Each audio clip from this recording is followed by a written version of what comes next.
qu'on appelle... Oui, vas-y. Voilà. Les Adjoukrous viennent de l'Éthiopie. Ils vivaient en Éthiopie dans un royaume qu'on appelle le royaume Abyssi. Voilà, le royaume Abyssi était voisin d'un autre grand royaume qu'on appelle le royaume Amara. Le royaume Amara pouvait faire 7 fois le royaume Abyssi. Le royaume Abyssi, c'est le royaume des Adjoukrous. On l'appelle les Kensi. Et c'était le fleuve Nil qui séparait les Amaras du royaume Abyssi. Et vers l'an 330, le royaume Amara a été converti au christianisme. C'est-à-dire eux, ils ont accepté Jésus-Christ. Quand ils sont venus convertir les Adjoukrous n'ont pas voulu. Eux, ils adoraient le dieu Akhenaton.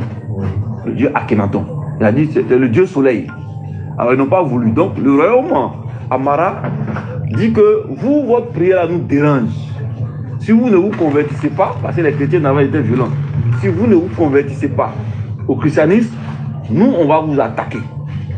On va vous obliger à adorer. Mais c'était un peuple très pacifique. Donc, ils n'ont pas voulu faire la guerre. Ils disent la terre est tellement grande, on n'a pas besoin de faire la guerre. Donc, ils ont déménagé. Ils sont allés en Égypte, tout précisément à Assouan. C'était toujours au bord du fleuve Nil, toujours. C'est des lagunais, en fait, en principe. C'est un peuple qui aime bien vivre. Alors, ils sont allés là-bas. Ils ont vu qu'en l'an 700, en Égypte, c'était des Noirs. Hein. C'était tous des Noirs. Une population noire. Et c'était la première grande puissance mondiale, c'était l'Éthiopie. Et l'Éthiopie, c'est passé en Égypte. De toute façon, on parle des États-Unis là. C'est comme ça était l'Éthiopie. Et après, c'est passé en Égypte. C'était la plus grande puissance mondiale.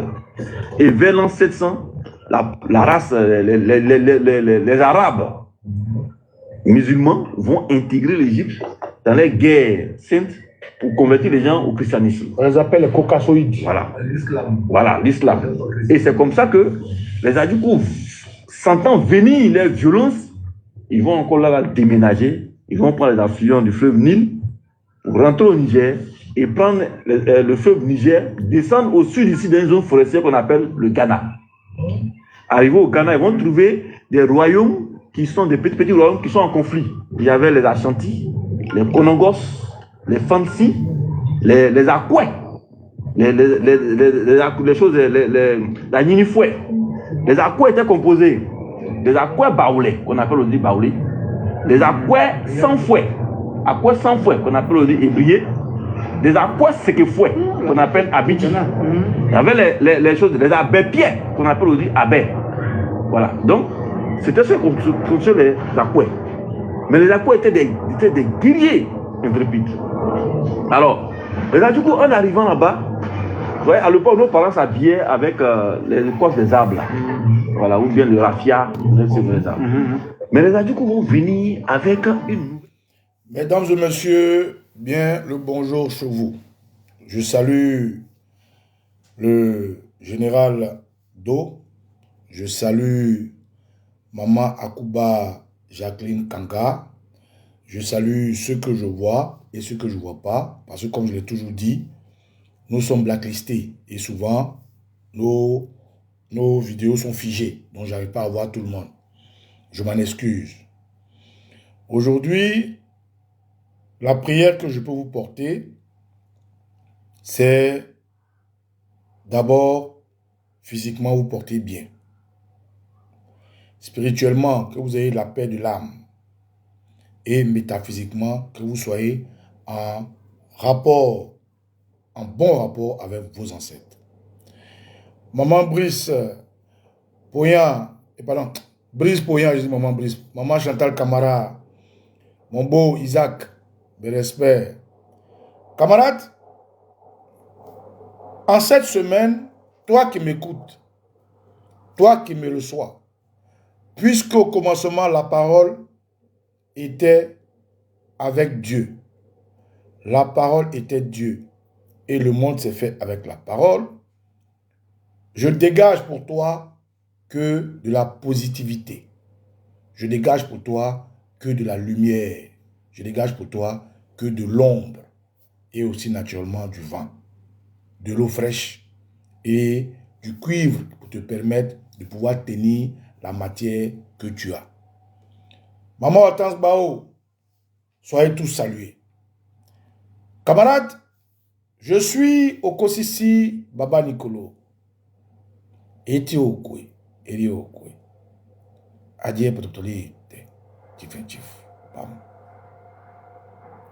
Je suis un éléphant. Gros grain. Ai-je besoin de dire d'où je viens? Plus que de tous les emblèmes. Ça et là, portés sur des drapeaux de tel pays, le monde entier reconnaît en la Côte d'Ivoire sa plasticité en tant qu'éléphant. Je suis un éléphant, naturellement, de la Côte d'Ivoire. Je suis fils d'une région de la Côte d'Ivoire, au sud-sud, qu'on appelle communément le Léboutou, le peuple qui reçoit, le peuple sympathique, le peuple hospitalier. Je suis, oui, originaire de Dabou et je suis un citoyen. J'ai eu mon citoyenat dans la tradition qui se porte sur ma fête de génération qui est être Abrama. Et de la génération Abrama, je suis de la catégorie Kata. Je fais partie de mon caste, c'est-à-dire chez nous, nous sommes tellement structurés et en rapport avec l'héritage de nos ancêtres que chaque Adjoukrou a d'abord une génération. Donc, autant pour moi, avant d'avoir une génération, il a ce qu'on appelle un bossou, c'est-à-dire une grande famille. Quand tu nais, ta grande famille qui est indubitablement rattachée à ta mère, parce que de ta mère, on ne peut pas discuter que c'est ta mère, mais de ton père, c'est discutable. Indubitablement rattachée à ta mère, moi, ma grande famille s'appelle les Tchélaël.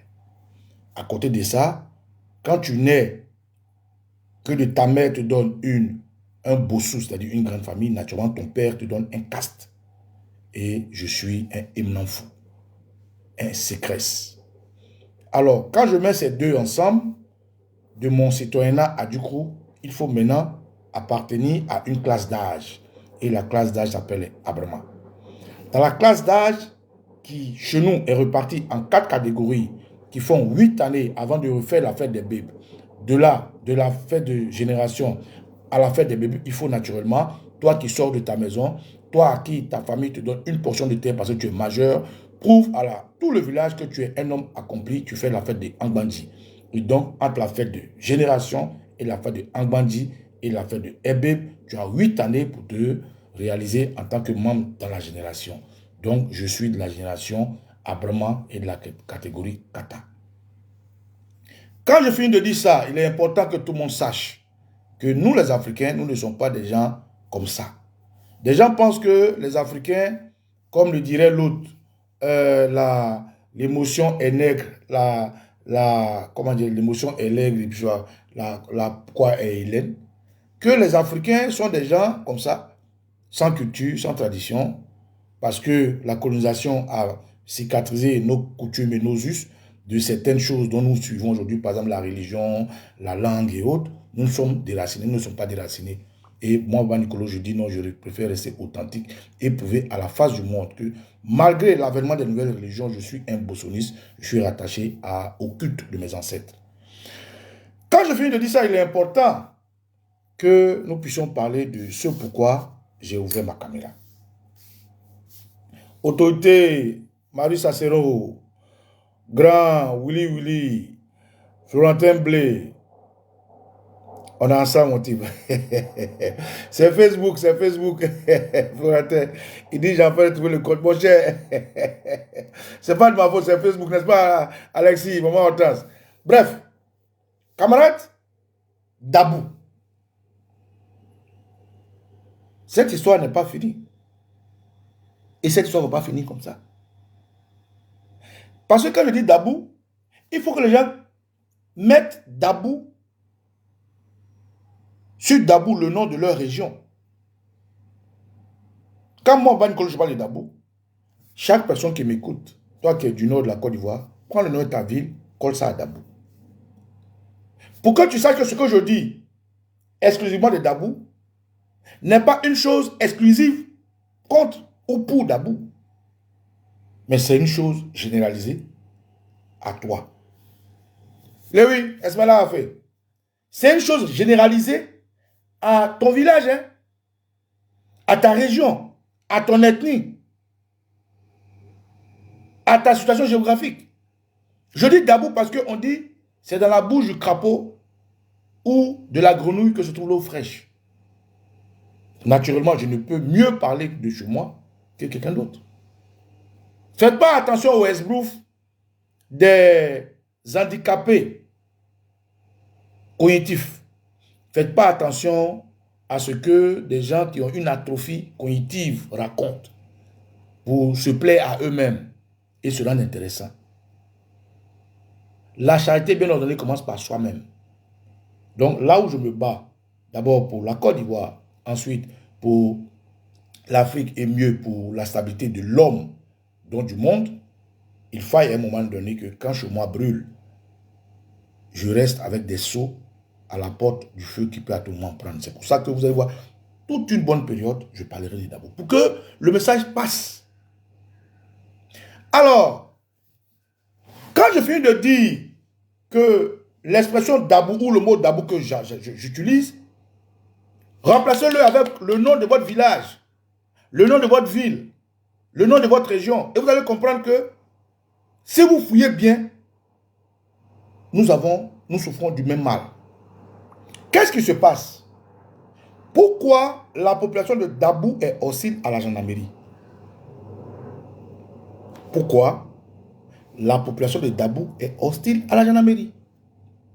Remplacez cette question par le nom de votre ville, de votre village, de votre bourgade, de votre campement. Pourquoi à Papekou, la population est hostile à la gendarmerie? Pourquoi à Tengrela, la population est hostile à la gendarmerie? Pourquoi à Divo, la population est hostile à la gendarmerie?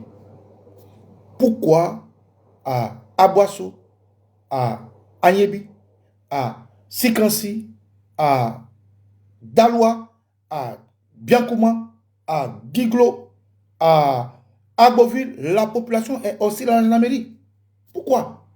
Mais il y a un problème. Alors aujourd'hui, tout le monde est informé grâce aux médias que le mercredi passé, des gendarmes nuitamment ont fait irruption dans les villages d'Adjouko. Tout le monde est informé parce qu'on a fait la communication dessus. Des gens ont voulu comprendre qu'est-ce qui s'était passé. Et nous, dans les premières informations, nous avons dit que les gendarmes, lorsqu'on leur a posé la question, grâce à la bravoure de nos jeunes frères au village, ils ont répondu qu'ils étaient venus rafler. Mais il faille qu'on vous donne l'information. Il faille que vous ayez la véracité de l'information. Eh bien, hier, grâce au futur député Agnero, que vous connaissez tous sous le sobriquet du Oxymore, nous avons fait un live. Et ce live-là, dans ce live, nous avons eu beaucoup d'informations. Beaucoup d'informations. De jeunes Adjoukrou qui sont venus dire leur part de vérité. Dans ces informations, nous avons appris que chaque année, à une période bien précise, la gendarmerie de Dabou et la préfecture convoquent toute la société, en fait la société qui constitue un peu leurs administrés afin de changer. Et celui qui nous a donné l'information s'appelle Yang Côte d'Ivoire, qui dit être le président des jeunes de Dabou. Alors, Yang Côte d'Ivoire nous informe que en septembre, non, autant pour moi, en décembre 2024, ils ont eu une réunion avec les autorités de Dabou. Et c'est à cette réunion que les autorités ont informé la population que Dabou était en train de pencher vers un no man's land de délinquance, de vandalisme, de trafic de drogue, et qu'il prendrait des mesures appropriées à cela en décembre 2024. Nous sommes aujourd'hui en juillet. Et ce qui s'est passé est arrivé le 3 juillet 2025. Combien d'années après? Combien de mois? 6 mois après. Pour ne pas dire même 7 mois, si on inclut décembre. Un autre qui s'appelle Adjé, que moi je connais bien, c'est son sobriquet qui est Adjé, je m'arrête au sobriquet qu'il a donné, pour ne pas aussi l'exposer, prend la parole et il nous dit non, que ce qui est arrivé, la présence des gendarmes dans les villages est la requête, la doléance de certains chefs du village. Je répète. Après, il y a une Côte d'Ivoire qui dit être président des jeunes de Dabou. Un autre a pris la parole pour nous dire, en Modo Vision, sur le live de Oxymore, que l'arrivée des gendarmes dans les villages a été préméditée, organisée, orchestrée par certains chefs du village à Djoukou, dont le chef du village de Boubouri qui s'appelle M. Aimel Laurent Yedaï. Qu'est-ce qu'il nous a dit? Il nous dit que M. Aimel Laurent Yedaï et son groupe se sont déplacés et ils sont allés dire aux gendarmes de venir dans leur village parce qu'il y a des drogués, il y a des voyous, il y a des bandits. Et donc le chef de la gendarmerie, pour la petite information, j'informe le peuple Eboutou et tous les Ivoiriens que Dabou est passé en compagnie. Avant, c'est une brigade. Maintenant, c'est passé en compagnie. Depuis quand, je ne sais pas. Et donc, cette compagnie a désormais, je dirais, 3 brigades. La compagnie qui est à Dabou avec sa brigade.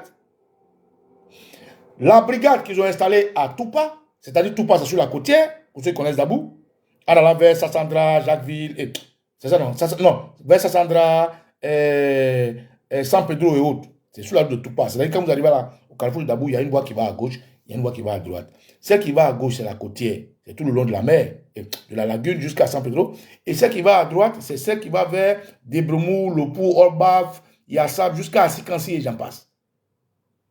Donc, ils ont installé un camp, une brigade à Toupa, et ils ont installé une brigade à Lopou, pour mieux encercler la zone. Donc, ça, c'était une parenthèse que je fais vite. Donc, M. Adjé, de son sobriquet de TikToker, nous dit que c'est les chefs du village, de certains villages, qui sont allés vendre leur village. En gros, c'est ce qu'il dit. Et c'est les chefs du village qui ont commandité, organisé, orchestré l'irruption des gendarmes dans leur village. Et donc, pourquoi les chefs du village ne disent pas la vérité aux villageois qui sont désemparés, qui cherchent des mythes et mystères? Parce que la question était de savoir ce qui s'est passé à Dabou. Quelle était votre opinion? Est-ce politique ou apolitique? Donc, il y a une Côte d'Ivoire qui dit que ce n'est pas politique, parce que chaque année à Dabou, lui, en tant que président des jeunes de Dabou, il est convié à une réunion dans laquelle toutes les organisations de Dabou et les chefs du village et toutes les associations participent. Et en décembre 2024, il a été présent quand les autorités ont présenté Dabou comme étant un no-man's-land, abonné à la drogue, à la délinquance, au vandalisme et à la résistance inopportune. Monsieur Adjé prend la parole après Yang pour dire que lui, il travaille avec les autres autorités de la gendarmerie. Et que lorsqu'il a appris qu'il y avait des gens dans les villages à Djoukrou, il a pris son téléphone, il a appelé les responsables de la gendarmerie et il dit il a appelé le responsable, c'est-à-dire il a appelé Apalo. Et le numéro 2 d'Apalo, ce qu'il a dit, je relève ce qu'il a dit, il a appelé le chef de la gendarmerie. Le chef de la gendarmerie s'appelle Apalo Touré. Et Apalo Touré lui a dit que lui ne comprend pas pourquoi les chefs du village ne disent pas la vérité aux villageois. C'est les chefs du village qui ont posé la requête, qui ont demandé que les gendarmes rentrent dans leur village parce qu'il y a la drogue, il y a les drogués, il y a des bandits et j'en passe. Et parmi ces chefs du village, naturellement, il y a M. Aimel Laurent Yedaï, chef du village de Boubouri. Et lui, au moment opportun, je ferai un direct spécial. Je connais ces autres comparses. Nous avons le nom de tous ces comparses. Mais comme aujourd'hui, ce n'est pas encore arrivé à leur niveau, je m'arrête à leur chef de gang, qui est le chef du village de Boubouri, qui est RDR qui ne cache pas. Alors que les chefs, selon la loi et les règles de notre constitution, n'ont pas le droit de militer et d'afficher leur parti politique. Ça, c'est un. Donc, ce monsieur outrepasse les règles constitutionnel. Deuxièmement, selon l'organisation de la chefferie traditionnelle et patati patata, gérée par Nana Amo-Tanon, qui lui aussi ne se cache pas, c'est normal que ces sujets ne s'en cachent pas. Donc, le chef du village de Boubouri est un RDR notoire qui ne se cache pas et qui profite de l'appareil de l'État payé, subventionné par la poche des Ivoiriens pour brimer son peuple sous prétexte que son peuple le vomit, sous prétexte que son peuple sait qu'il est RDR, sous prétexte que son peuple ne l'aime pas. Alors, il utilise l'appareil répressif de l'État sous des arguments fallacieux pour venir réprimer son. Donc, ce qui s'est passé à Boubouri, je vous donne l'information, c'est le ouré-ouréa, le banditisme, la voyousie du chef, monsieur Aimel Laurent Yedaï. Mais pour lui, il y aura une vidéo spéciale où nous allons donner un mot d'ordre clair aux jeunes pour aller le choper. Parce que de cette cabale, 3 jeunes ont été arrêtés. Des jeunes qui ont fait que se défendre en légitime défense. L'électricité s'est coupée là-bas. Je vais vous faire écouter cet audio-là. Un avant-goût.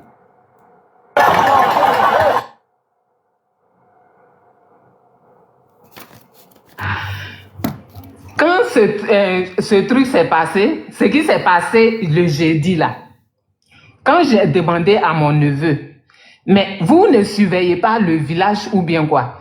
Ils disent non qu'ils surveillent le village. Mais à un moment, ils ont noté que à l'entrée du village, il y a une drone qui passe. Donc, des drones qui passent. Des drones qui passent. J'ai dit, mais si vous avez noté que des drones passent, pourquoi vous ne prenez pas vos dispositions? Mais moi, je veux dire que le chef du village, il est complice.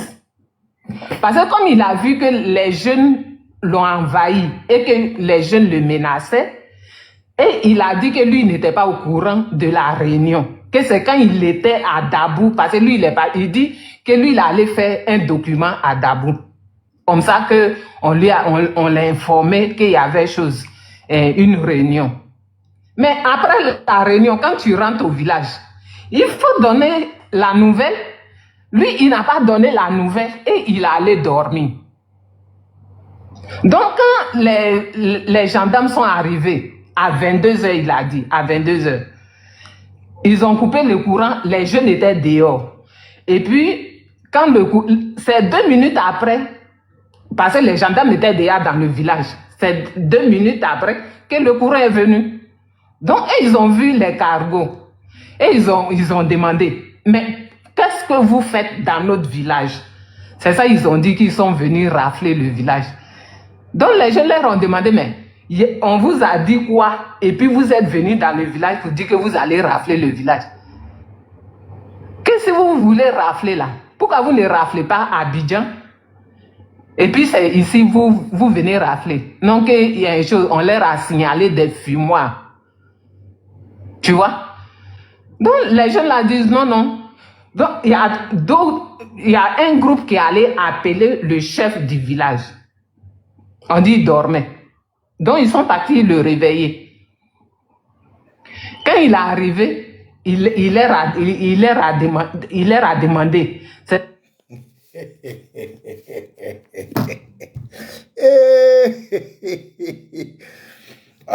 Bref, j'ai besoin d'être sérieux pour faire ce direct là, sinon je ne vais pas y arriver. Donc, ce qui s'est passé à Dabou, à Boubouri, à Lopou, à Oussrou, à Obaf, à Youli et même à hier, avant-hier, à Toupa, est orchestré, organisé par des chefs RDR. Des chefs RDR dont la légitimité est contestée dans le village. Les chefs RDR dont la probité morale et la capacité de gérer la Côte d'Ivoire, pour ne pas dire autant pour moi, le village de façon impartiale est mise à défaut. C'est ces chefs-là, je ne dis pas tous les chefs des villages que j'ai cités, hein, je le dis, tous les villages qui ont été visités. Il y a 32 villages à Dabou. Et les gendarmes ont fait comprendre à M. Adjé, qui, malheureusement, je n'ai pas capturé, mais Oxmo va m'envoyer après, que c'est les chefs du village qui nous ont demandé de venir. On ne peut pas arriver dans un village comme ça, il y a au moins des autorités. On rafle, c'est vrai, c'est notre rôle d'aller sur tout le territoire du territoire, mais si on est venu spécialement dans vos villages, c'est les chefs du village qui ont demandé. Mais pourquoi ils ne vous disent pas la vérité? Donc, en gros, si les gens rentrent au village, c'est les chefs du village qui les ont envoyés. Et donc, le chef de gang, des chefs du village, RDR, qui ne s'en cache pas, s'appelle M. Laurent Aimel Yedaï, chef du village de Boubouri. Et lui, comme je l'ai dit, je le répète, nous allons organiser avec les jeunes. S'il ne peut pas comprendre que la Constitution ne lui permet pas d'être RDR et en même temps d'être chef du village, s'il ne peut pas comprendre que la Constitution ne lui donne pas le droit d'afficher son appartenance politique, s'il ne peut pas comprendre que en Côte d'Ivoire, un chef n'a pas le droit de vendre son peuple, donc qui lui donne la confiance, il sera déchu. Et je vais marteler à ce que les jeunes là lui mènent la vie dure à ce chef. Les autres qui sont à côté de lui là, pour le moment, j'ai mis un pied dessus.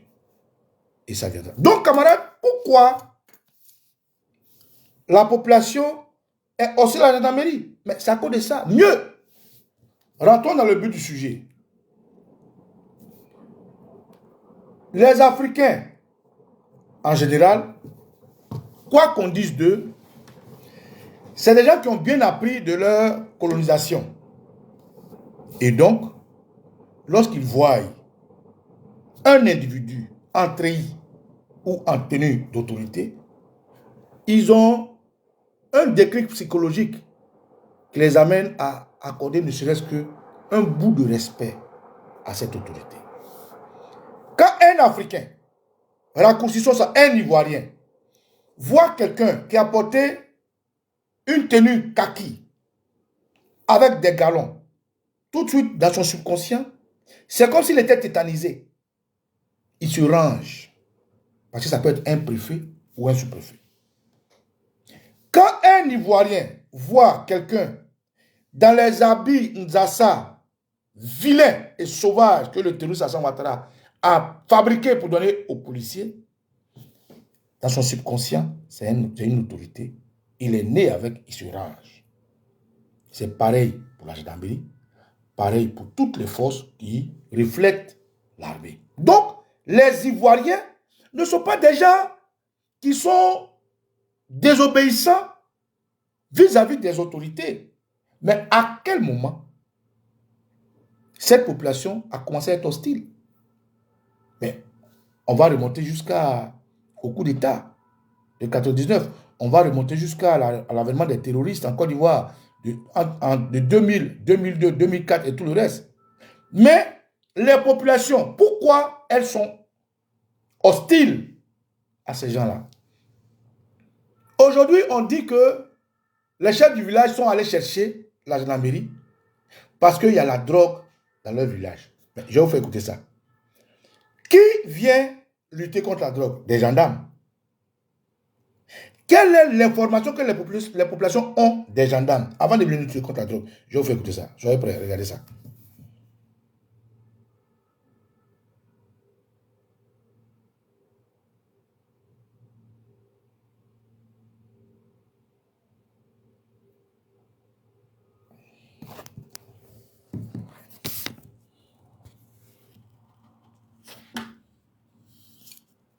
Scandale qui ébranle les forces de l'ordre en Côte d'Ivoire. 3 officiers de la gendarmerie spécialisés dans la lutte contre le trafic de drogue ont été condamnés à 5 ans de prison pour avoir détourné une partie d'une saisie record de cocaïne.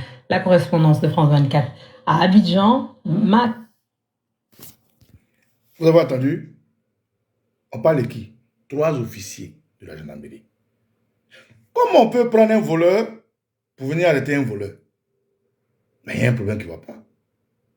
Mais des gens dans leur subconscient, les chaînes qui ont conduit à leur colonisation, qui leur laissent des informations qui restent comme des cicatrices, disent que des gendarmes, des officiers de la gendarmerie ont été arrêtés pour trafic de drogue.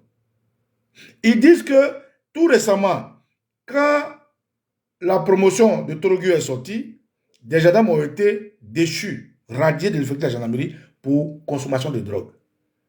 C'est à ces gens-là que vous voulez faire croire que vous envoyez 4 cargos, des gendarmes armés jusqu'aux dents pour lutter contre la drogue, alors que vous êtes reconnus comme étant des consommateurs, des trafiquants. On se fout de qui? Mais comment est-ce que vos pères sont hostiles à vous? On dit on les a appelés pour lutter contre la drogue. D'accord. C'est leur rôle. D'accord. Mais la brigade antiterroriste, pardon, la brigade de lutte contre la drogue est où? C'est dans les programmes de la gendarmerie. On leur concède ça. Mais la même gendarmerie, là, à quel moment on dissocie le bon gendarme du mauvais gendarme? Puisqu'on dit que leurs officiers, là, c'est des trafiquants de drogue. Puisqu'on dit que leurs gendarmes, là, c'est des fumeurs de drogue. Mais c'est des gens comme ça, vous prenez comme paradoxalement, vous venez d'un village pour dire la nuit, tardivement, vous coupez le courant, vous apparaissez pour dire venir lutter contre la drogue. Mais cette information qu'ils ont reçue là, comment vous voulez qu'ils ne soient pas hostiles à ceux qui viennent? Donc, écoutez encore, écoutez.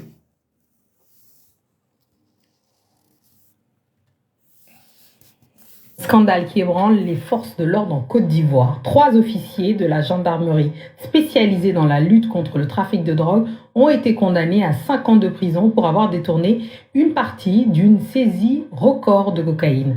La correspondance de France 24 à Abidjan, Ma Camara nous en dit plus. Tout commence en 2022 avec l'arrestation d'un dealer à Abidjan, mais l'affaire prend rapidement toute une autre tournure. Lors de son interrogatoire, l'homme accuse plusieurs gendarmes d'avoir détourné une partie d'une saisie record de cocaïne. L'enquête remonte jusqu'au commandant Aman Agnen Abonon, chef de cellule antidrogue du port autonome d'Abidjan, et de son frère aîné, le lieutenant-colonel Jean-Claude Abonon de la Légion de Boaké, mais aussi au capitaine Jason Biricha, est chef de la section cellule drogue de la gendarmerie. Ce dernier a été élu en 2018 prix d'excellence du meilleur gendarme. Après plusieurs mois d'investigation et un procès à huis clos de 2 mois, le verdict tombe 5 ans de prison pour les 3 officiers, mais aussi pour leur indique. Tous ont fini par reconnaître les faits. Dans le box des accusés, 6 autres gendarmes sous-officiers étaient poursuivis pour complicité, relâchés après plus de 2 ans de détention. Une injustice que dénonce leur avocat Maître Serge Gougnon. En Côte d'Ivoire, plus de 2 tonnes de cocaïne ont été saisies en 2022. Selon les experts, ces prises restent insignifiantes comparées au volume qui transite par le pays et la région. La Côte d'Ivoire est devenue une plaque tournante du narcotrafic. Si ces condamnations envoient un signal fort, la lutte contre la drogue reste encore loin d'être gagnée. Voilà. Bon. Vous avez compris? Mais c'est ceux-là, on dit qu'ils vont venir à des cargos. Parce que les chefs du village les ont appelés pour dire à la drogue. Mais la drogue, ça quitte où? Mais c'est les gendarmes même qui font le trafic de drogue. C'est dit ici, c'est les gendarmes même qui envoient la drogue. Mais mieux. Mais au-delà même de la gendarmerie, en Côte d'Ivoire, des ministres, des premiers ministres, sous le terrorisme Assane Ouattara, ont été taxés d'être des drogués. Attendez, je vais vous montrer, je vais vous rappeler. Pour ceux qui ont oublié, parce que les gens ils oublient vite. Et ils racontent tout et n'importe quoi.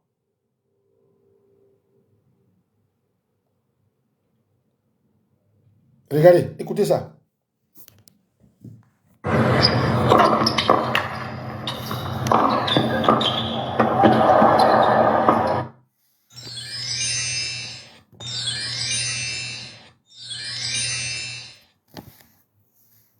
L'affaire de saisie de drogue à Abidjan. L'étau se resserre autour d'Ahmed Bakayoko. En Côte d'Ivoire, dans la nuit du mercredi 24 au jeudi 25 février 2021, la gendarmerie nationale a mené une opération spectaculaire en engrais dans la commune de Cocody.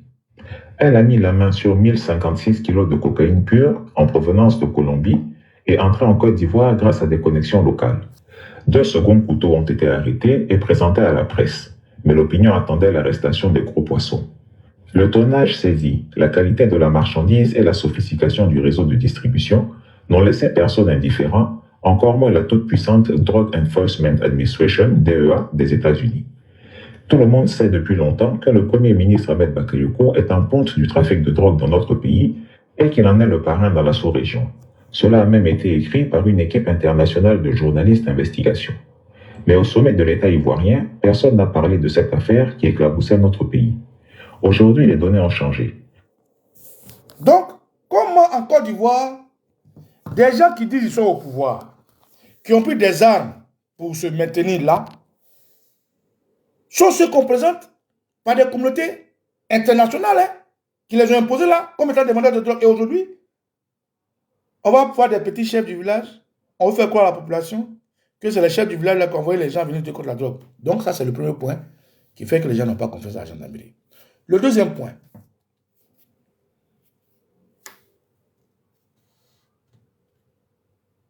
je vais vous faire regarder ici quelque chose qui va vous rappeler beaucoup de choses. Le deuxième point, on y va, regardez ça.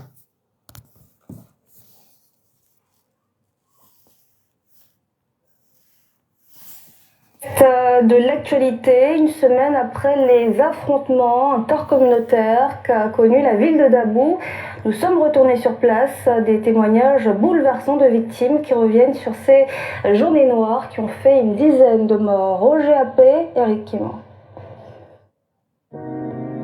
Agnébi, village situé à l'entrée de Dabou, a vécu une journée cauchemardesque lors des affrontements survenus dans la localité. Des individus ont fait éruption dans le village, causant de nombreux blessés. J'étais à la maison, il y avait personne à la maison, ils sont venus me trouver, ils m'ont macheté, j'ai une fracture sur mon bras gauche. Actuellement, j'ai un handicap sur le bras. Je ne sais pas comment il faut faire pour m'en sortir. Ils étaient quelque chose de au moins 30 à 40 personnes comme ça qui s'étaient rentrées. Ils ont tout pillé chez moi. Actuellement, je me retrouve à zéro. Cette dame, enceinte de 3 mois, n'a pas été épargnée par les malfaiteurs. Bastonnée, elle a du mal à se remettre de ses blessures. Je dormais par terre ici avec les 2 enfants. Quand je dormais là, il y a un monsieur, le gros conseil est venu, il a cassé la porte là. Il est rentré, il dit que c'est gâté et puis moi je suis ici. Ils ont pris bois, ils m'ont allumé. Le passage des malfaiteurs a été un vrai désastre. De nombreux commerces ainsi que des habitations ont été détruites, laissant la population dans la désolation. Ils sont venus me trouver ici. Madame était là, j'étais avec madame. Et si je suis là aujourd'hui, c'est grâce à madame, c'est elle qui m'a sauvé. À force de s'abaisser, de pleurer devant eux. Et il y a un qui dit, nous, on n'est pas venus pour ça. En même temps, il m'a tapé. Quand il m'a tapé, madame était vraiment abattue. Elle a commencé à pleurer devant eux. Pleurer, demander pardon. En même temps, allez, j'ai pris la fuite. Selon le chef du village, les échauffourées ont débordé lorsque des jeunes du village ont tenté d'enlever des barrages érigés par des individus à proximité de leur village. On a essayé. La première raison pour laquelle la population ne fait pas confiance aux gendarmes et aux forces de l'ordre, je vous ai expliqué. On ne peut pas reprocher on ne peut pas dire un voleur vient protéger un voleur. Les gendarmes dans la gendarmerie, c'est des trafiquants de drogue. C'est des fumeurs de drogue. C'est des gens qui sont addicts à la drogue. Donc, ils sont mal placés. C'est vraiment de se foutre de la gueule des gens. L'église se fout de la charité de dire que des drogués, des trafiquants de drogue, connus, reconnus, exposés, viendraient la nuit tardivement venir lutter contre les gens qui vendent la drogue. Donc ça, c'est la première raison pour laquelle les gens ne leur font pas confiance. Ce corps d'élite sous le terrorisme est devenu un corps de bouillabaisse, de bandits, de braqueurs, de voleurs, de gens cupides. Ils ne peuvent pas rassurer nos populations. Donc, ils n'ont pas confiance en eux. Et ça, c'est scientifique. Maintenant, la deuxième raison qui fait que nos populations n'ont pas confiance en eux, c'est ce que je vous montre. Dabou et beaucoup de villes et de villages et de contrées de la Côte d'Ivoire ont vécu ce que je vous fais vivre là. Une injustice criarde. Pourquoi j'ai coupé la vidéo là? Écoutez bien le chef du village. Le chef du village explique, mot pour mot, que tout ce qui s'est passé devant lui et le commandant de la gendarmerie. Écoutez bien, vous allez entendre dire.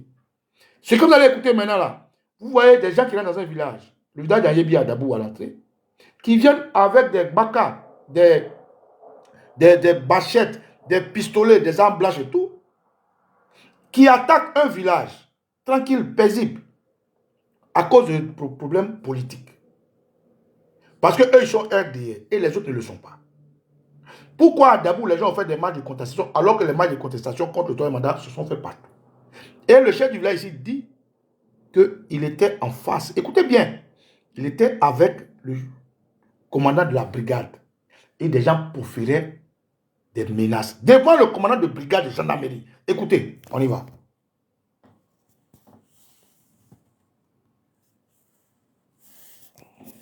érigés par des individus à proximité de leur village. On a essayé avec la police là, de repousser les autres là.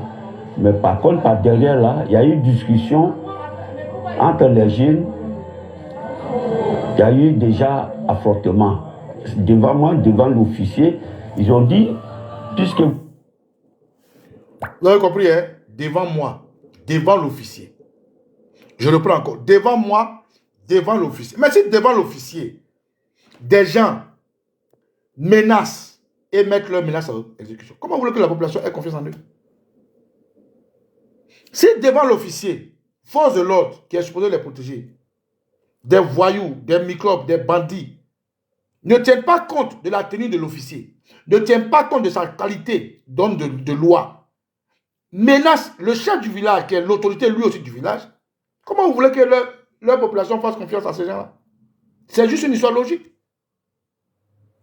Chef du village, Lévi, reprends. Écoutez encore, hein. Devant moi, devant l'officier, et vous allez comprendre les menaces. Et avec la police là, de repousser les autres là. Mais par contre, par derrière là, il y a eu discussion entre les jeunes. Il y a eu déjà affrontement. Devant moi, devant l'officier, ils ont dit, puisque vous avez commencé, on revient. Et c'est les jeunes, c'est de tout petits jeunes. Ils étaient tous nus, d'autres habillés, simples, mais machette, bouteille, bois. Et c'est quand ils revenaient qu'ils cassaient les seaux d'ici, les courants, les tableaux de courant, l'électricité, et puis pillaient les maisons. Ces atrocités ont suscité de vives tensions dans plusieurs villages à Djoukro, dont Debrimou, où des jeunes ont affronté un groupe d'individus, faisant plusieurs blessés. Une situation que déplore le chef du village. Tous les Boutous étaient surpris, étonnés de voir que Dabou, ville accueillante, ville où il fait bon vivre, devient un champ de guerre, de bataille, par des gens qui viennent attaquer les Adjoukrou dans leur propre village. Ils ne comprennent pas. Donc vous voyez, quand c'est comme ça, on regarde ceux qui ont pris des machettes, de temps à autre, on dit, ce sont des malingués, ce sont des Djoula. Vous avez compris le chef du village? Des gens qui viennent attaquer les Adjoukrou chez eux. Des gens qui viennent attaquer les Adjoukrou chez eux. Pour entrer à Dabou là, à Yabi encore, je vais dire qu'ils n'ont pas encore dépassé le camp de gendarmerie. Mais pour arriver à Debremou, ils dépassent le camp de gendarmerie. Pour arriver à Debremou, ils dépassent la police. À Dabou, aujourd'hui, je vous informe, est devenue compagnie. Aujourd'hui, je vous parle, je vous ai informé tout à l'heure qu'elle est devenue compagnie. Il y a une brigade à Toupa, comme pour contenir toute contestation qui viendrait de la côtière, et il y a une brigade à Lopou, comme pour contenir toute contestation qui viendra du côté de la savane. Mais les gens sont rentrés là-bas, ils ont dépassé le camp de gendarmerie, ils ont dépassé la police. Il y a même un camp d'entraînement des forces de l'ordre à Dabou, vers Passe. Et ils sont arrivés dans le village des gens, à attaquer des gens. Comment vous voulez que la population ait confiance en vous? À quoi vous servez? Et le pire, écoutez, on dit, les gens qui nous attaquent sont des Djoula. À Dabou, il y a les Libanais, il y a les Togolais, il y a les Béninois, il y a les Fanti, il y a tout cela à Dabou. Il y a les Sénégalais, il y a toutes les communautés, il y a les Baoulés, il y a les Ati, il y a tout le monde. Mais on dit c'est les Djoula. Qu'on connaît majoritairement au RDR, pour la plupart outre-savane, des Almoravides, des Lépicuriens, des zombies qui nous attaquent. Et quand les gens ils arrivent comme à Palo, ils veulent nous faire discuter avec les Djoula. Mais les vieux disent, mais pourquoi dans toutes les communautés, c'est avec les Djoula on doit dire? Ou bien c'est eux qui sont responsables et on bégaye. Mais comment vous voulez que la population ait confiance à ces gens-là? Donc il était important pour moi de vous rappeler un peu la psychose dans laquelle mon peuple est. La terreur dans laquelle mon peuple est. Pourquoi ils sont susceptibles? Pourquoi ils sont dans la défensive? Des gens qui vendent la drogue, qui sont des accros à la drogue, des gens qui sont des dealers de drogue. On dit qu'ils vont venir nous poursuivre les dealers de drogue. Ça sonne bien dans la tête des gens. Des gens à qui on ne peut pas faire confiance parce que pour la plupart, ils escortent des gens, vous allez voir tout ça là. On dit non, nous on n'a qu'à croiser les bras. Pourquoi? Chef, Dado Simon. Écoutez, hein.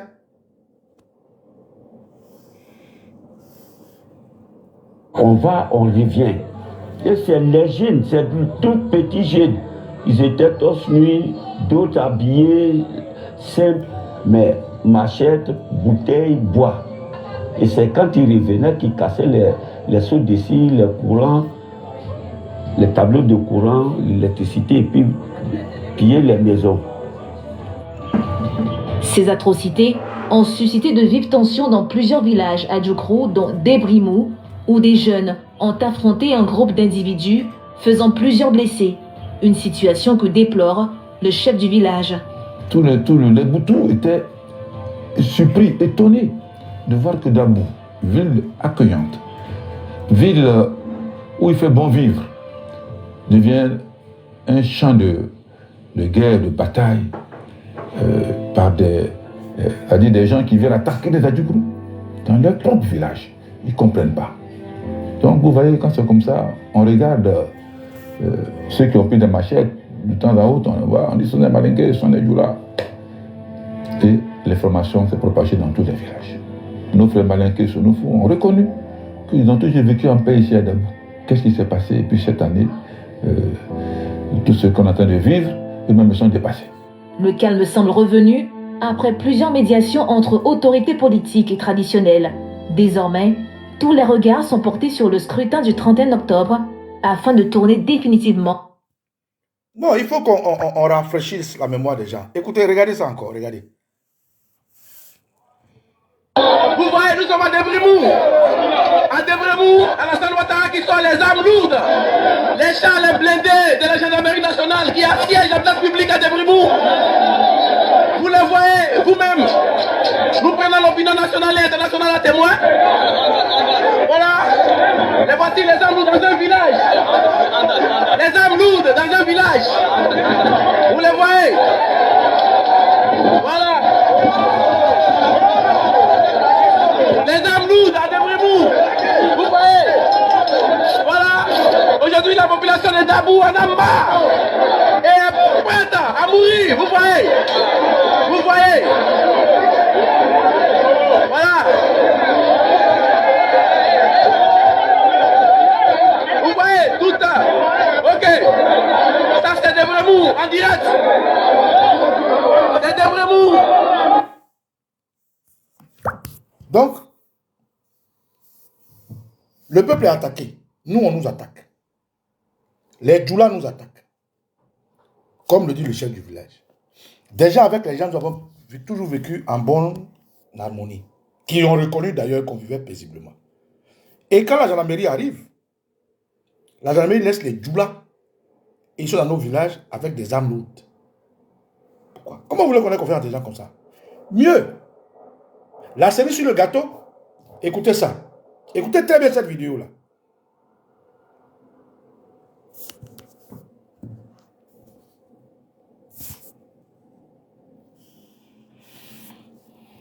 Qui a été le théâtre d'affrontement la semaine dernière.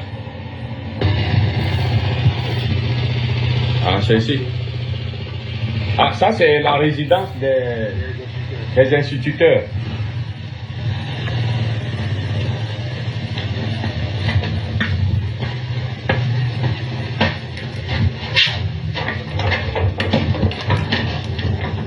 Voilà. Voilà l'état de la résidence des instituteurs du village de Passe, où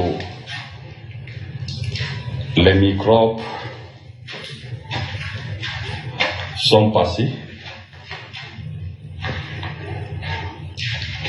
avant de vouloir tenter d'avoir accès au village.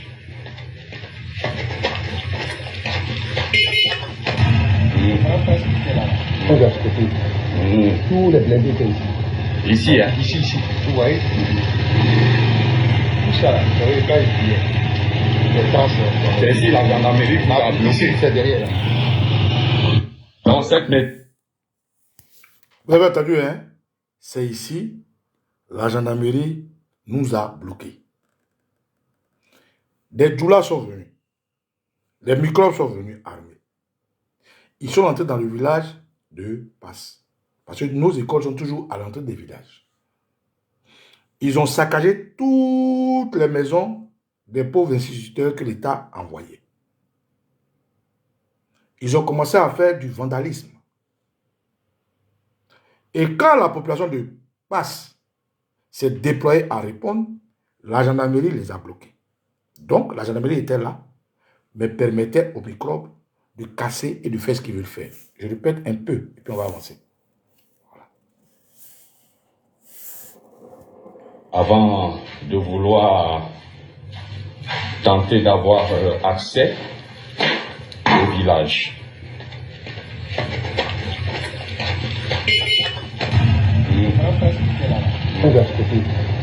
Tous les blindés étaient ici. Ici, hein? Ici, vous voyez? Tout ça là, vous voyez, quand il priait. C'est ici la gendarmerie qui a bloqué. C'est derrière là.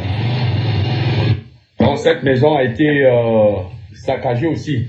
C'est ici même qu'ils ont commencé quoi. Les gendarmes ont lancé, il s'est passé c'est là qui a tout bien truc pour. Vous voyez, ici, on a entendu un bruit ici. Ils ont tout saccagé ici. Brûlé la résidence. Il y avait terre ici qui ont tué tout.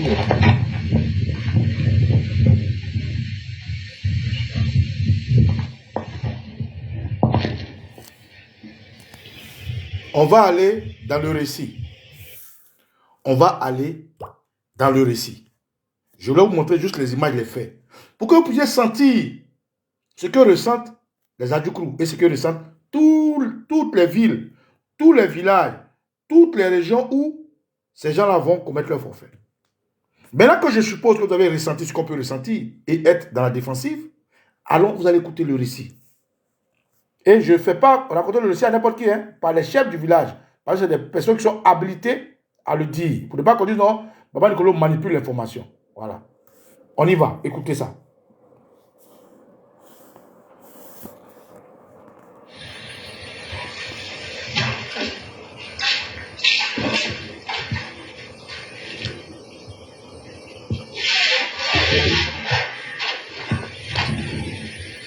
Après vous savez. Les bidons d'eau. Comment ils ont dit tous ces bidons d'eau là. Merci. Allez.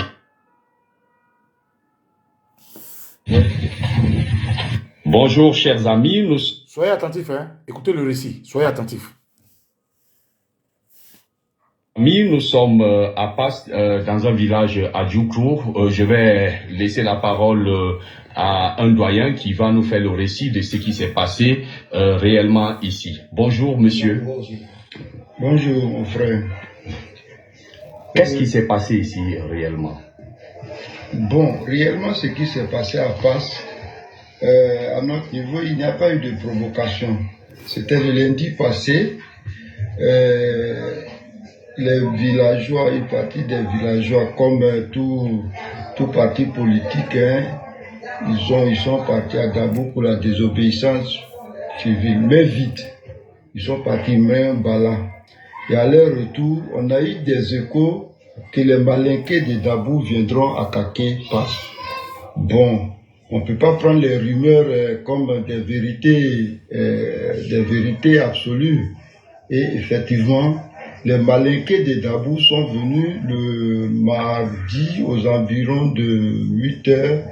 Ils ont été repoussés par la jeunesse du village. Et ils sont rentrés en ville.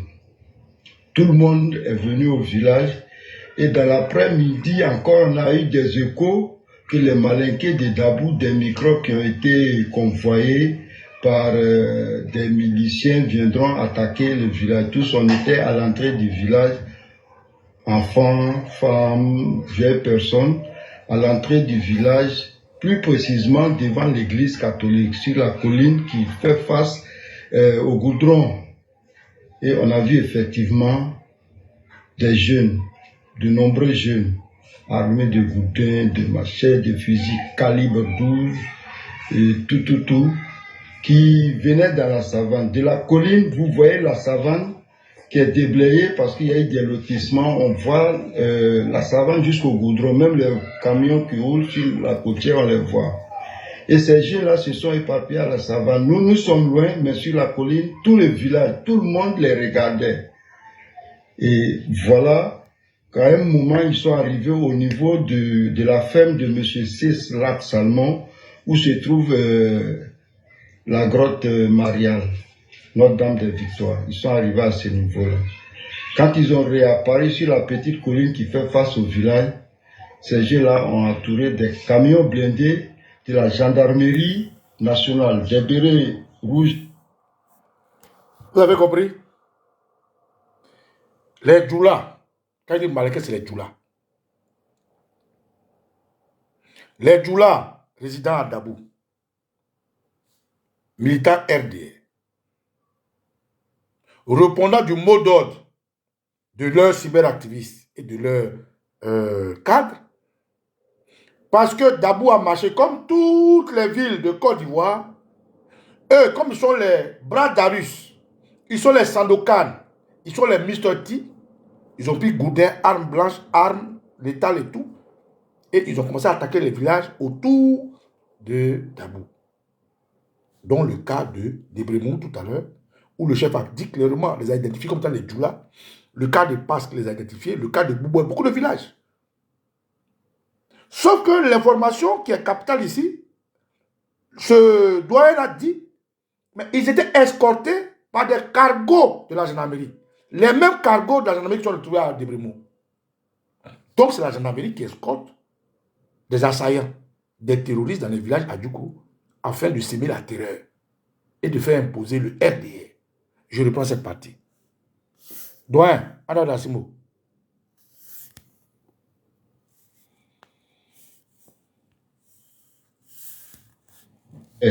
École publique qui renferme trois écoles, groupes scolaires.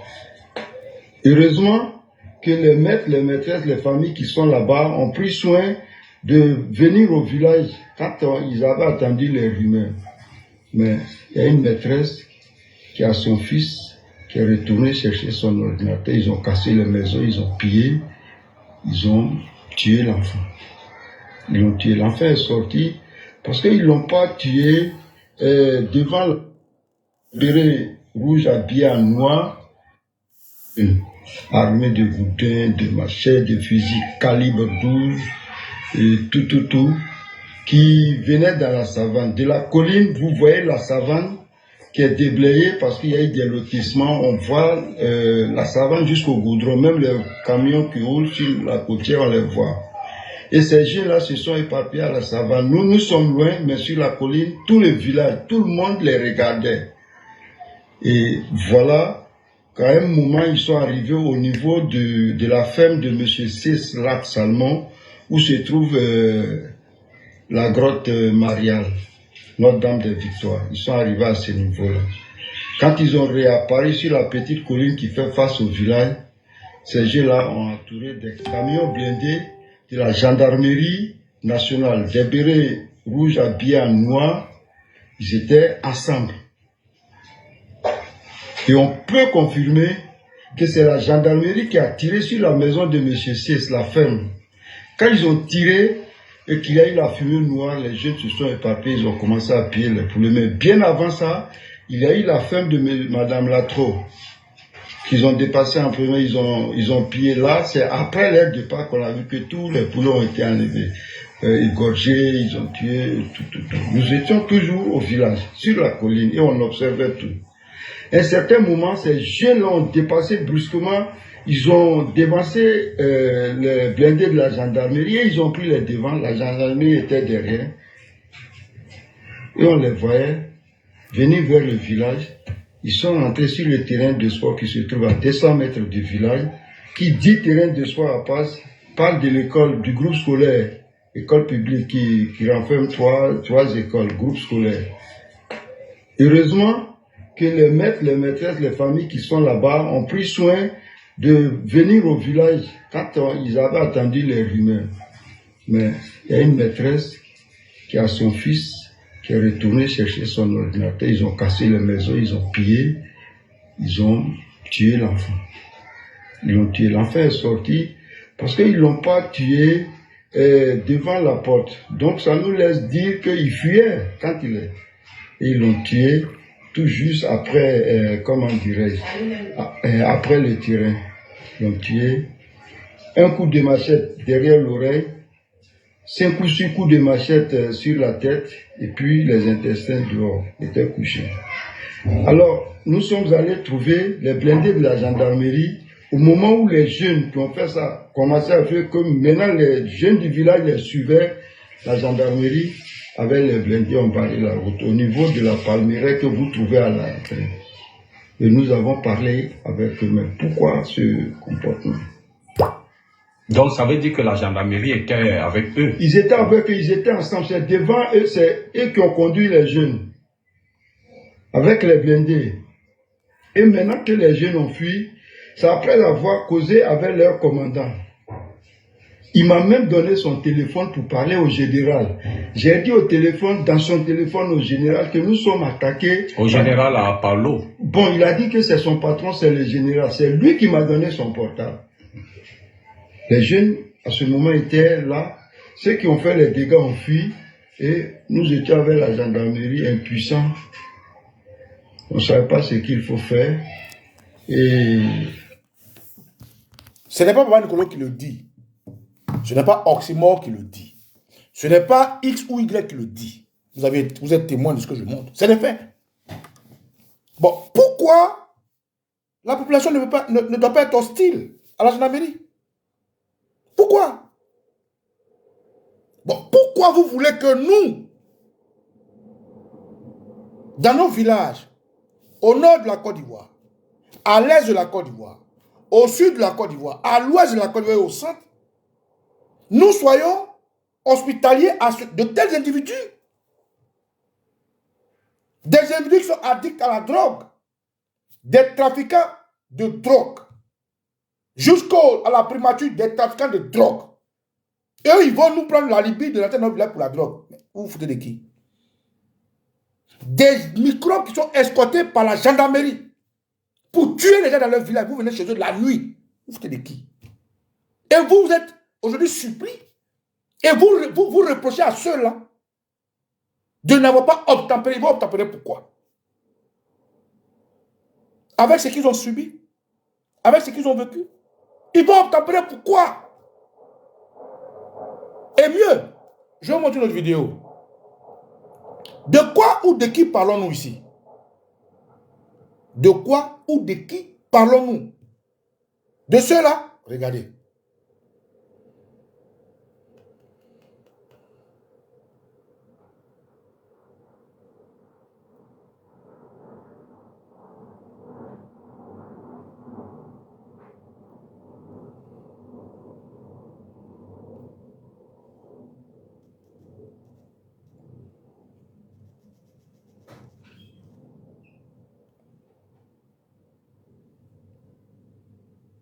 Regardez vous-même.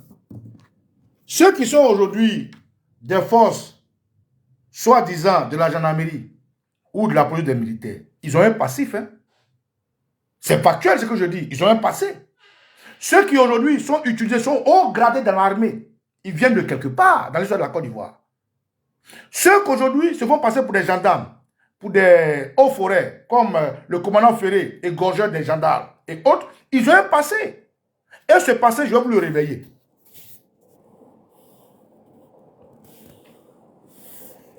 Les faits d'armes lourdes se sont repliés. Face à eux, Laurent Gbagbo dispose de mortiers, de chars et de miliciens armés. Toujours retranché dans un bunker de sa résidence, il refuse de reconnaître sa défaite. Lassés par la lenteur des négociations, les combattants pro-Ouattara s'impatientent et veulent régler la situation par les armes. Ce mercredi matin, ils ont donné la... Quand vous entendez ce journaliste qui dit les combattants pro-Ouattara, écoutez bien, elle dit les combattants pro-Ouattara. Les forces pro-Ouattara. Mais à quel moment quelqu'un qui n'avait pas toute l'armoirie de la Côte d'Ivoire a une force?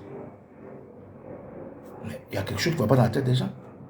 Voilà ce que la communauté internationale a bien voulu mettre dans la tête des Ivoiriens et du monde entier. Que Draman Ouattara, le terroriste, il avait le droit d'avoir une force. Il avait le droit d'avoir une armée. Lui, il est qui?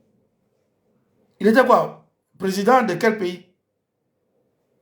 Et on disait les forces pro-Gbagbo, alors que Gbagbo était président légal, légitime et constitutionnellement président de Côte d'Ivoire. Donc chef d'État chef des armées, selon la nomenclature sociale, politique du monde entier. Mais des gens trouvaient à dire que Gbagbo avait des miliciens. Et ça, tous les jours, je dis la répression est pédagogique. Les gens confondent miliciens et mercenaires. Les gens confondent un patriote qui défend sa terre, qui défend les siens, et des gens qui les attaquent. Gbagbo ne peut pas avoir de miliciens parce que Gbagbo était le chef suprême des armées. Il avait une armée. Une armée parce que chef d'État de la Côte d'Ivoire. Et donc une armée régalienne. Donc, que ferait Gbagbo avec des miliciens? Ce n'est pas possible. Mais par contre, des Ivoiriens, dont Gbagbo est le chef, acculés par une horde terroriste et par une coalition internationale, voyant leur armée disloquée avec un général traître fuyard Mangou Philippe et des chefs de l'armée, de la police comme Deto Leto rejoignent les voyous, ils ont des droits mais ils ont des devoirs, protéger leurs parents. Quand les chefs qui doivent jouer le rôle de l'armée régalienne comme Mangou Philippe fuient, quand M.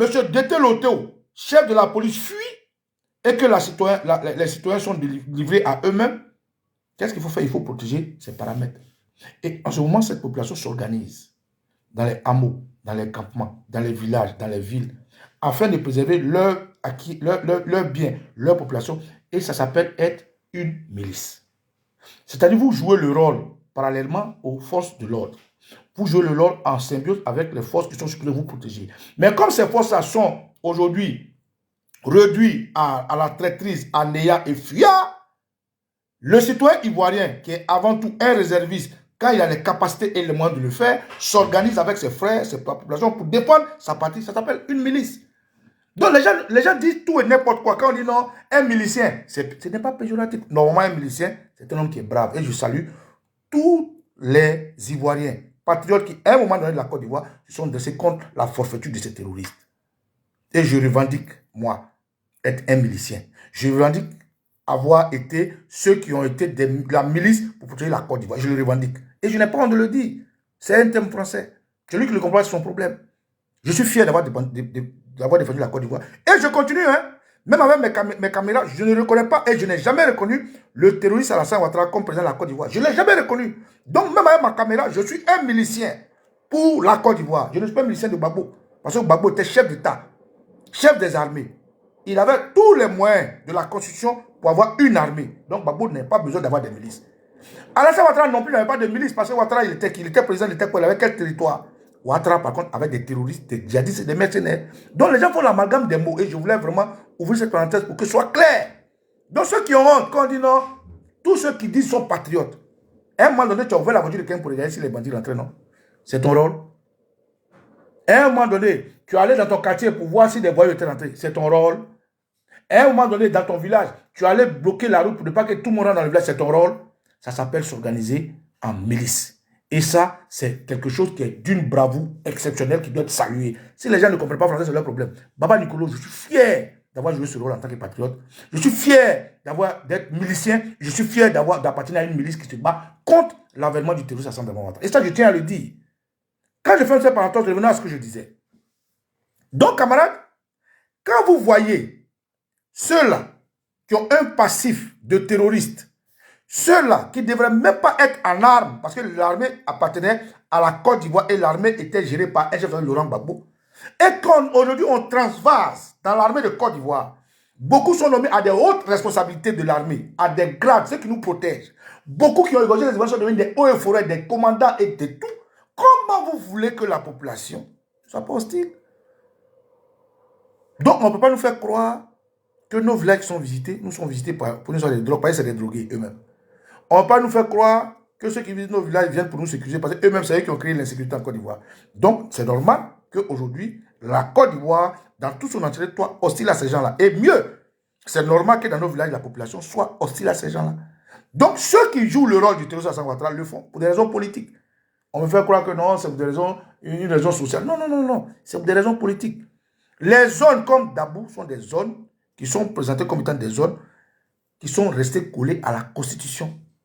Les zones comme Bonois, les zones comme Agboville, comme les différents peuples, à Bouré, à Izi, à Thié, partout, sont des gens qui sont reconnus être farouchement opposés à la violation de leur constitution. Les guerriers dont il y a eu le génocide, ouais, tout ça sont des gens qui sont reconnus farouchement opposés à la violation de leurs règles. Tous ceux qui ont attaqué en Côte d'Ivoire aujourd'hui qui se révèlent sont des gens qui sont reconnus farouchement opposés à la violation de leur constitution. Donc ceux qui revendiquent et qu'aujourd'hui on envoie les gendarmes, les policiers, les microbes, les intimidés, c'est des gens qu'on reconnaît leur bravoure et leur opiniâtreté à défendre leur patrie, dont le peuple Boutou. Donc on ne peut pas nous reprocher à nous d'être loyaux à la constitution ivoirienne. On ne peut pas nous reprocher à nous de recevoir le président Laurent Gbagbo puisque ça fait partie de leur micmac. On ne peut pas nous reprocher à nous d'être hostiles alors que hier nous avons subi le martyre. On ne peut pas reprocher au peuple les Boutous que ces jeunes sont des drogués, sont des vagabonds. La drogue là, qui envoie? Qui fait circuler la drogue? Quand ceux-mêmes qui sont supposés pour vendre de la drogue. Donc écoutez cette partie-là pour que vous puissiez comprendre pourquoi la population est hostile à la gendarmerie et à toute force de l'ordre parce que c'est des voyous, c'est des vagabonds, c'est des bandits.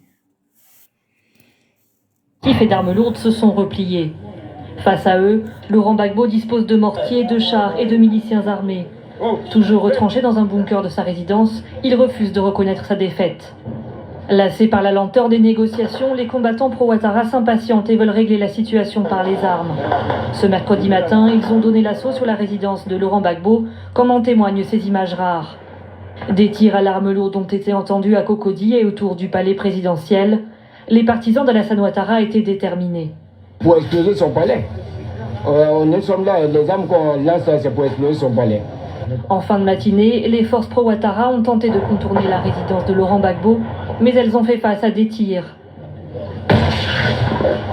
Il y a eu plusieurs blessés dans les deux camps. Juste en face, comme ils sont sur une hauteur, ils ont bien organisé la défense de leur terrain. La situation humanitaire est extrêmement préoccupante selon l'ONU. À Abidjan, on craint une crise alimentaire et la propagation d'une épidémie de choléra. Pour le porte-parole de la force républicaine n'est que temporaire, il était l'invité d'ITélé hier. On ne parlerait pas d'échec concernant l'offensive. Ce qui se passe exactement actuellement à Abidjan, les forces républicaines de Côte d'Ivoire ont lancé l'offensive contre la résidence donc, à Cocody. Et donc les forces républicaines sont obligées de faire face à la situation sécuritaire qui devient de plus en plus délétère donc, à Abidjan, en essayant donc, de contenir donc, ces miliciens de Laurent Gbagbo. Il ne s'agit pas d'un échec. L'offensive a été lancée. Très rapidement, les miliciens seront neutralisés. Et après, l'essentiel des efforts sera concentré donc, sur la résidence de Cocody. Michel Pérard, grand reporter pour Paris Match à Abidjan, était au téléphone avec nous et il voit 3 raisons à la résistance des forces fidèles à Laurent Gbagbo. La première, c'est que les combattants nous le disent tous, il manque d'armes lourdes. Et en face, effectivement, il y a toujours des armes lourdes dans le camp aux tranchées qui sont gérées non pas par des miliciens, effectivement, mais toujours par des militaires. Et puis la deuxième raison, et le colonel Soumaoro, qui est le chef des opérations des FRCI, me le disait, il ne compte que 2000 hommes dans Abidjan. Et 2000 hommes, c'est trop peu pour prendre un camp retranché. Troisième raison... Donc, camarades, je m'arrête là. Voilà autant de choses que des gens ont bien voulu inoculer dans nos esprits. Que c'est normal que Ouattara ait une armée. Ouattara, il était qui? Pour pas dire Ouattara, pendant cette Ouattara, il était quoi? Mais les médias à l'international qui étaient coalisés avec l'ONUCI, la Force Licorne, la CEDEAO, l'Union africaine et certains chefs jaloux de notre souveraineté, faisaient passer le message partout dans le monde entier, abrutissaient les gens, les proches pour Ouattara, les FRCI. Mais au nom de quoi Ouattara devait avoir une armée? Au nom de quoi? Il était président. Il était quoi? Au nom de quoi l'armée de Côte d'Ivoire est taxée d'être force pro-Gbagbo? Au nom de quoi? Mais on a une constitution, on a une règle de la démocratie qui s'appliquait. Donc la communication est vraiment une arme. Et c'est avec cette arme-là qu'ils ont amputé nos frères du Nord de leur système cognitif. C'est comme ça qu'ils ont amputé, ils ont atrophié la réflexion raisonnable de nos frères du Nord pour la majorité. Et c'est comme ça qu'ils ont manipulé la masse, ça et là, qui a déstructuré notre société. Donc je ne peux pas accepter aujourd'hui qu'on reproche à Dabou d'être hostile à la gendarmerie quand on connaît le passif de ceux-là qui se jouent les leaders ou des chefs de la gendarmerie, dont Apollo, un rebelle. Comme l'a dit Johnny Pacheco clairement, Apollo a fait partie de ceux qui ont vendu la Côte d'Ivoire aux terroristes à la Santa Ouattara. Et comment quelqu'un comme ça peut nous envoyer, Blanche-Neige, un loup dans notre bergerie? Pourquoi? Donc d'abord, je salue tous les peuples qui s'opposeront à ces gangsters. Il ne s'agit pas de porter des treillis militaires pour dire que tu es militaire. Il ne s'agit pas de porter des galons de la gendarmerie pour dire que tu es gendarme. Il ne s'agit pas de porter des chapeaux de policier pour dire que tu es policier. Il ne s'agit pas de porter des galons pour dire que tu es préfet ou tu es sous-préfet. Tant que ce terroriste Alassane Ouattara a fait la Côte d'Ivoire, ça sera légitime, normal, que chaque peuple s'en méfie de tout ce qui vient comme étant des forces de l'ordre. Comme vous avez vu, c'est des voyous qui ont pris des armes pour assassiner la démocratie. Aujourd'hui, on a transvasé dans la rue. Et mieux, pour finir, voilà la dernière liste de l'école de police. Lisez ça bien. Lisez avec moi, lisez ça. Attendez un instant. Lilou, viens s'il te plaît.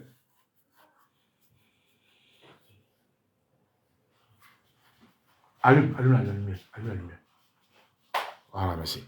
Lisez ça, hein. Voilà, regardez.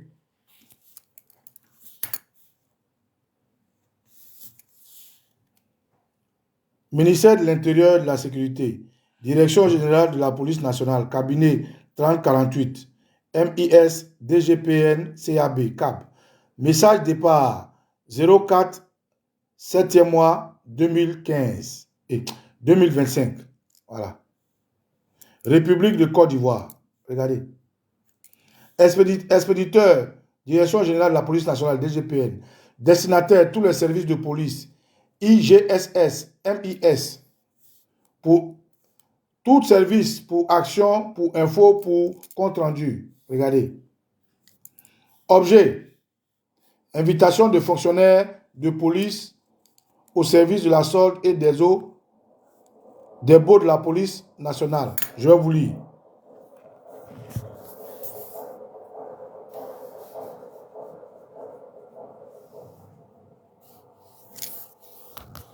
Je vous lis ça.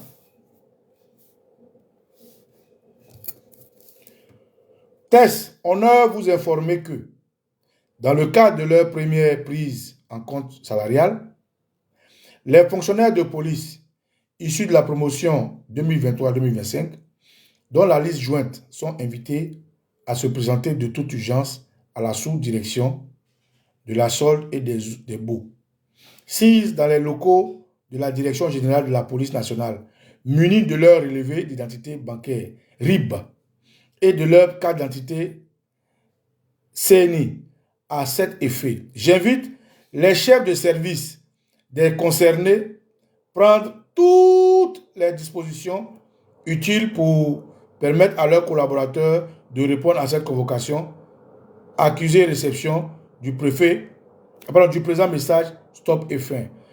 Kouyaté Youssouf, regardez ici.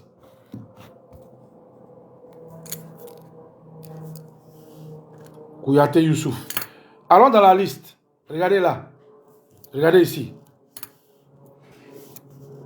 Numéro 1, Bakayoko Fatou. Numéro 2, Bakayoko Fatou.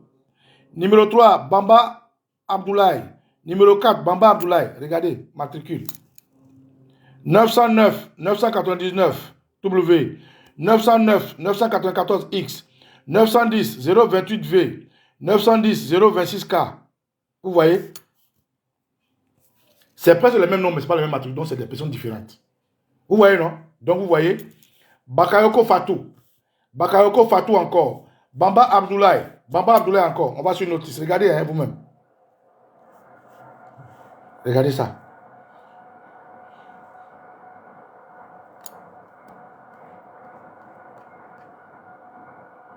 Voilà. On y va. Regardez. Suivez ensemble. Regardez. Diomandé Souleymane. Diomandé Souleymane. Regardez. Matricule. 910 817. 910 816. C'est pas la même personne. C'est le même nom, mais ce n'est pas la même personne. 910 817 R, 910 816 Q. Regardez. On y va, on continue. Regardez, hein. Doumbia Ibrahim, Mamadou, Doumbia Mamadou, Doumbia Mamadou, Doumbia Mamadou, Doumbia Mohamed, Fofana Mori, Fofana Mori, Fofana Mori, Fofana Moussa, Fofana Moussa, Fofana Moussa, Konate Abdoulaye, Konate Abdoulaye, Konate Ibrahim, Konate Ibrahim, Konate Karija, Konate Karija, Konate Nassina, Konate Lassina, Konate Abdoulaye, Konate Kone Abdoulaye, Kone Abdoulaye, Kone Adama, Kone Adama, Kone Adama, Kone Ibrahim, Kone Adama, Kone Ibrahim. Regardez les matricules. C'est pas la même personne, hein? C'est le même nom, mais c'est pas la même personne. Regardez. 910 817 R, 910 816 Q, 910 940 G, 910 941 V, 910 448 C, 910 949 2, 910 953 Z, 910 952 2, 911 981 G, 911 879 V, 911 080 K. Ça, c'est les Konaté. On continue. Regardez ici. Voilà. Pour que les gens ça comprennent, hein? Regardez. 117, Kone Ngolo, Kone Ngolo, Kone Uma, Kone Uma, Kone Shaka, Kone Shaka, Kone Shaka, Kone Shaka, Kone Shaka, Kone Shaka, Kone Temoko, Kone Temoko, Kone Temoko, Kone Tima, Kone Tima, Kone Yaya, Kone Yaya, Kone Yaya, Kone Zana, Kone Zana, Kone Zana, Watra Shekuma, Watra Shekuma, Watra Shekuma, Watra Yusuf, Watra Yusuf, Watra Yusuf, Watra Yusuf, Watra Maimouna. Regardez. Bon, je m'arrête là, vous-même. Watra, Alassana, Watra. Ah! Frère, vous-même. Quand vous voyez ceux-là ici, là, ceux-là ici, ceux qui sont ici, là, avec le mensonge de cette journaliste qui raconte tout et n'importe quoi, ceux-là, quand vous voyez ceux-là, et les noms, regardez, ceux-là et les noms, regardez. Et d'armes lourdes se sont repliés. Face à eux, Laurent Gbagbo dispose de mortiers, de chars et de miliciens armés. Toujours retranché dans un bunker de sa résidence, il refuse de reconnaître sa défaite. Lassés par la lenteur des négociations, les combattants pro-Ouattara s'impatientent et veulent régler la situation par les armes. Ce mercredi matin, ils ont donné l'assaut sur la résidence de Laurent Gbagbo, comme en témoignent ces images rares. Des tirs à l'arme lourde ont été entendus à Cocody et autour du palais présidentiel.